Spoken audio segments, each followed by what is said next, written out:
नमस्कार। मैं आज आपके बीच उपस्थित हूँ। जीवन में शिक्षण का क्या महत्व है।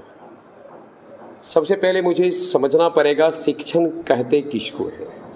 शिक्षण शब्द का जो मूल धातु होता है वह है सीख, अर्थात शिक्षण शब्द का शाब्दिक अर्थ अगर हम देने की कोशिश करें तो उसका अर्थ होगा सीखना, जानना।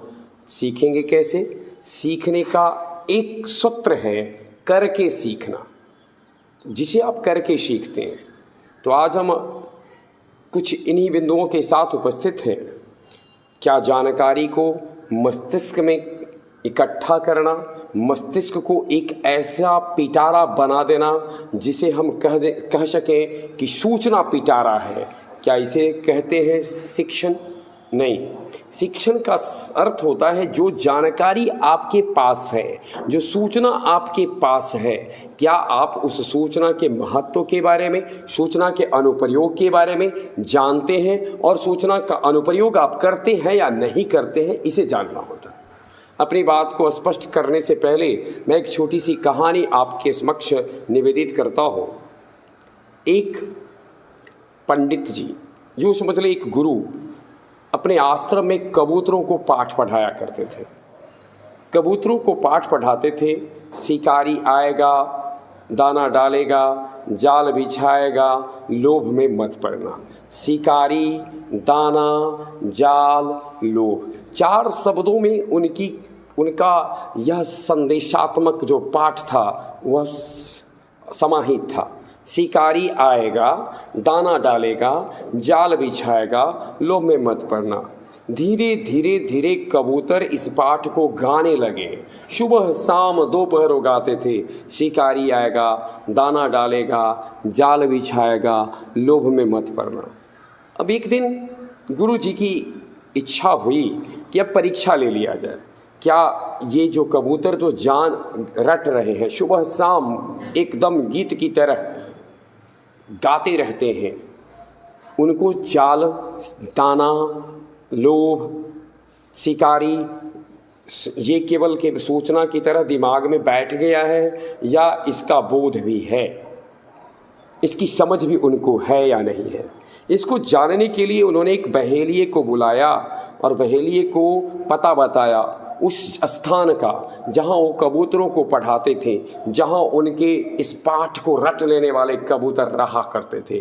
शिकारी आएगा, दाना डालेगा, लोभ में मत पड़ना, जाल बिछाएगा। बहेलिये को बुलाया और बहेलिये को कहा कि आप वहाँ जाओ, दाना डालो, जाल बिछाओ, मुझे देखना है कि मेरे कबूतर को दाना, जाल, शिकारी का बोध हुआ है या नहीं। कहे के अनुसार बहेलिया वहाँ चला।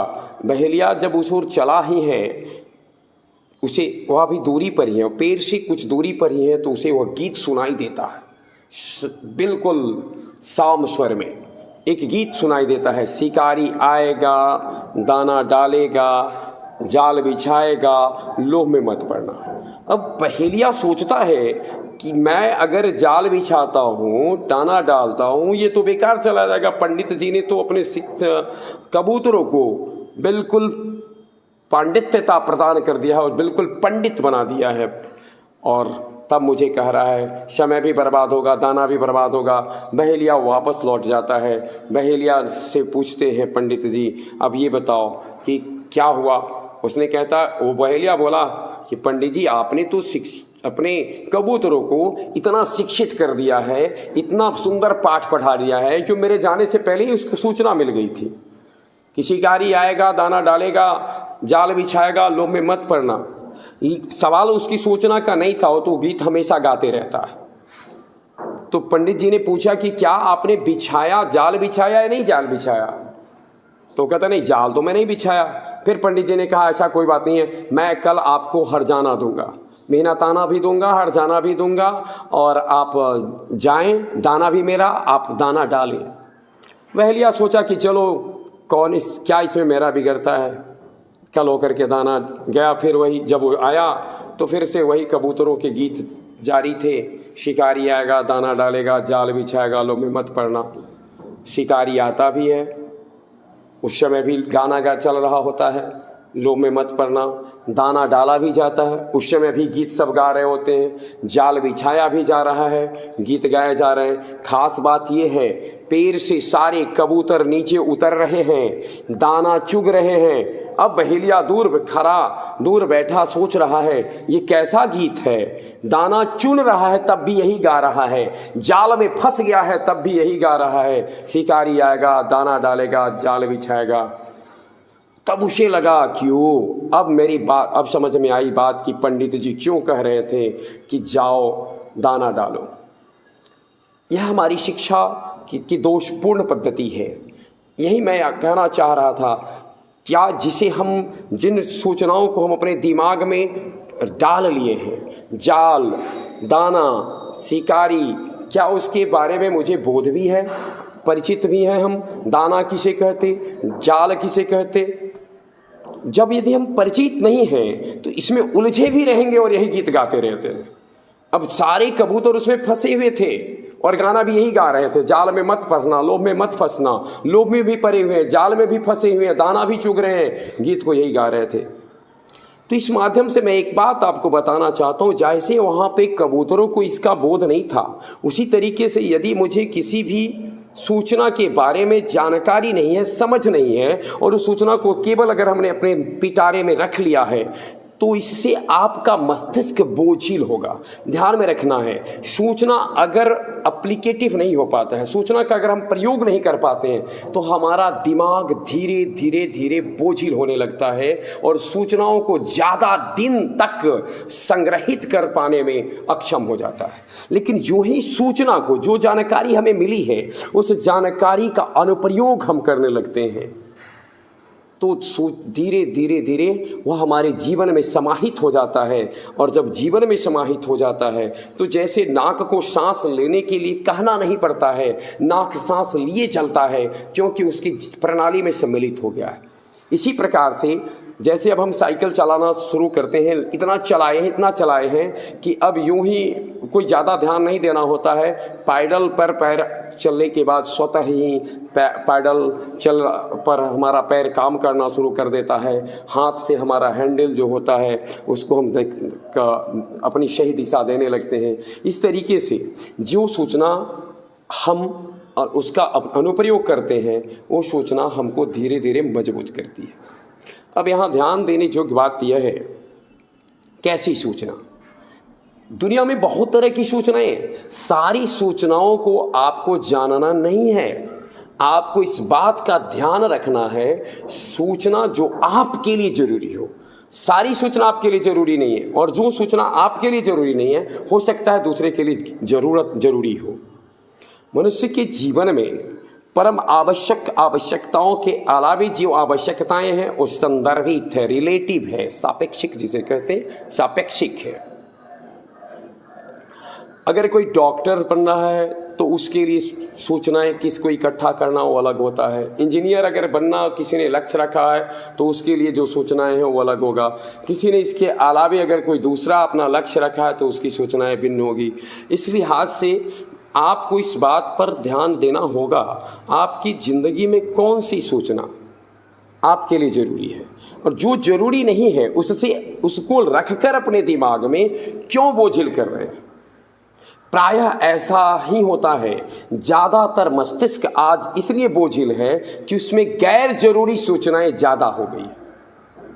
इसलिए मैं निवेदन करूंगा, आप समझें आपके लिए जरूरी सूचनाएं क्या हैं। आइंस्टीन जैसे प्रसिद्ध वैज्ञानिक के संदर्भ में कहा जाता है कि एक बार किसी ने उनसे पूछा, आप अपना टेलीफोन नंबर बताएं, तो डायरी पलटने लगे।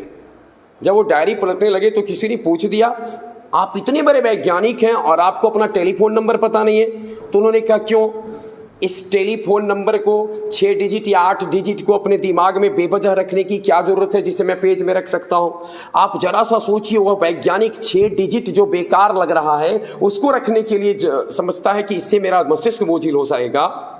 तो हम लोग तो अपनी जिंदगी में अपने मस्तिष्क में इतनी गैर जरूरी सूचनाओं को रखे हुए हैं जिसका कोई उपयोग नहीं है। मेरे विद्यार्थी जीवन में जो हम लक्ष्य निर्धारित करते हैं उसमें कोई एप्लीकेशन उसका नहीं है, और फिर भी हम उसको अपने मस्तिष्क में रखे रहते हैं। लिहाजा मैं आपसे अनुरोध करूंगा, आप समझने की कोशिश करें, सूचना को इकट्ठा जरूर करें, लेकिन काटे छांटे हटाएं। हटाना जरूरी होता है, बचना जरूरी होता है। जितनी चीज़ें जमीन में उपज जाती है, अगर हम कुछ बो के चले आते हैं तो खेत में जितना उपज जाता है उसे होना जरूरी नहीं है, सबका होना जरूरी नहीं है। बाँचना भी पड़ता है, केरौनी करना जिसे कहते हैं, हटाना भी पड़ता है।